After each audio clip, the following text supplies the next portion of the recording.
দেশের 15টি জেলায় ঘন্টায় সর্বোচ্চ 60 কিলোমিটার বেগে ঝড়ো হাওয়া বয়ে যাওয়ার আশঙ্কা জানিয়েছে আবহাওয়া অধিদপ্তর। এর সঙ্গে বৃষ্টি ও বজ্রসহ বৃষ্টির সম্ভাবনাও রয়েছে।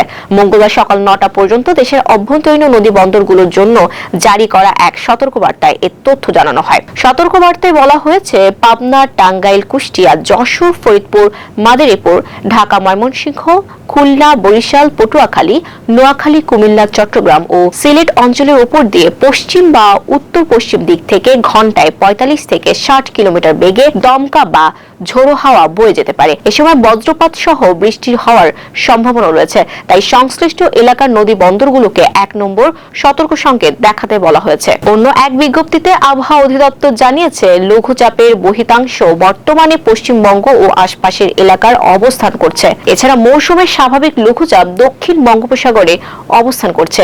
এই পরিস্থিতিতে ঢাকা, ময়মনসিংহ, খুলনা, বরিশাল, চট্টগ্রাম ও সিলেট বিভাগের কিছু কিছু জায়গায় এবং রংপুর ও রাজশাহী বিভাগের 2-1 জায়গায় অস্থায়ীভাবে দমকা হাওয়া সহ বৃষ্টি বা বজ্রসহ বৃষ্টি হতে পারে। কোথাও কোথাও শিলাবৃষ্টিরও সম্ভাবনা রয়েছে।